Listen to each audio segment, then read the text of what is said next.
Welcome to things that you could do, because if I could do it, you could absolutely do it too. So today we're going to look at the Elgato Stream Deck. What we're going to be doing is showing you how to create different profiles. Now, I've owned this thing for over 2 years, and I recently learned that I can create a number of profiles. So for example, I use Premiere Pro on a daily basis, so I could create a whole profile that's dedicated to Premiere Pro. I also use the Voice Mod app, and I could create a whole profile just for Voice Mod. And those are just a few examples of what profiles you could create. It's an amazing software, and we're just going to take a quick look at it.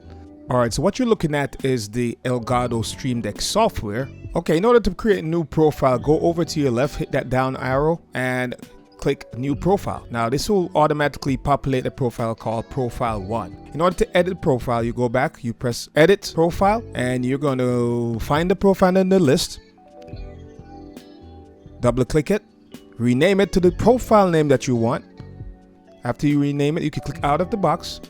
You can also reorder your profile. So if you want this profile to be on top, you could just drag and drop it anywhere you want it to be. And that's it, people. All right. Anyways, thank you for coming through. Take care.